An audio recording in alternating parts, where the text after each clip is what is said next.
ভারতে তোলপাড় ফেলে দেওয়া দুটো খবর প্রায় একই সময়ে দুটো বড় সন্ত্রাসবাদী ষড়যন্ত্রের ছক ফাঁস হয়, যা স্বাভাবিকভাবেই দেশজুড়ে একটা উদ্বেগ আর বিভ্রান্তি তৈরি করেছে।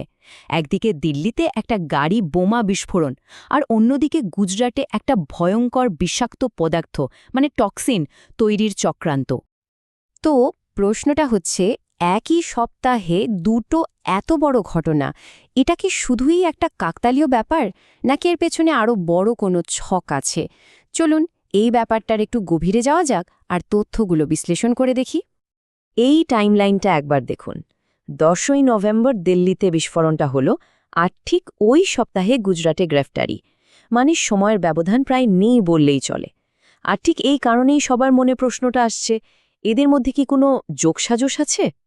চলুন প্রথমে দিল্লি ঘটনাটা দিয়েই শুরু করা যাক। ঠিক কি ঘটেছিল সেদিন? তো সরকারি তথ্য যা বলছে, এটা একটা গাড়ি বোমা বিস্ফোরণ ছিল। আর তদন্তকারীরা যা মনে করছেন, এতে অ্যামোনিয়াম নাইট্রেটের মতো খুব সাধারণ কিন্তু শক্তিশালী বিস্ফোরক ব্যবহার করা হয়েছিল।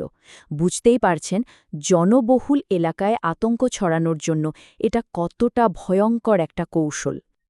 আচ্ছা, দিল্লির ঘটনা তো গেল, এবার চলুন গুজরাটের দিকে নজর ফেরাই, যেখানে কিন্তু বিপদটা ছিল একেবারেই অন্যরকম। এই রাইসিন জিনিসটা ঠিক কি? আসলে এটা ক্যাস্টর বিন বা রেরির বীজ থেকে তৈরি হওয়া একটা সাংঘাতিক বিষ। আর সবচেয়ে ভয়ের কথা কি জানেন? এই গাছটা কিন্তু খুব সহজেই পাওয়া যায়।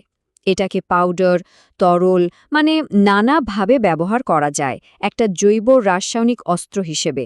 ভাবুন একবার কতটা ভয়ঙ্কর। এখানে গুজরাটের অ্যান্টি টেরোরিজম স্কোয়াড বা এটিএস ওদের স্পেশাল টিম 3জনকে গ্রেফতার করে। আর তাদের মধ্যে একজন আবার হায়দ্রাবাদের ডাক্তার। অভিযোগটা গুরুতর, তারা নাকি রাইসিন তৈরি করে একটা রাসায়নিক হামলার প্ল্যান করছিল। আর তাদের কাছ থেকে যা পাওয়া গেছে, প্রচুর ক্যাস্টর বিন, রসায়ন, এমনকি আগ্নেয়াস্ত্র।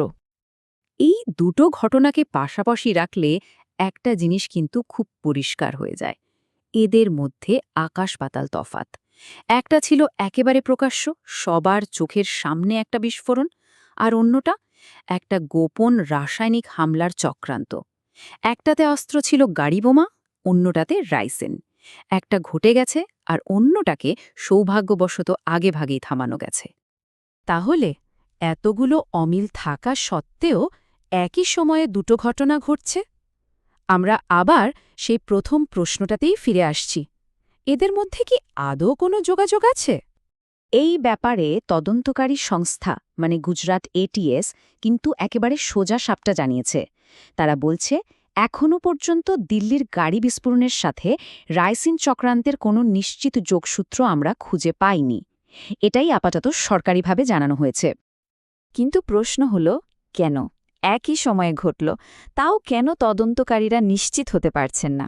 চলুন এর কারণটা একটু তলিয়ে দেখা যাক। ব্যাপারটা আসলে বেশ জটিল।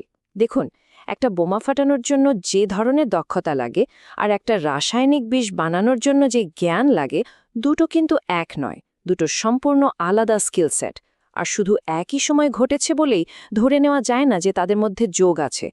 তদন্তকারীদের কাজ হলো নিছক অনুমানের ওপর ভরসা না করে নক্কারজনক প্রমাণ খুঁজে বের করা।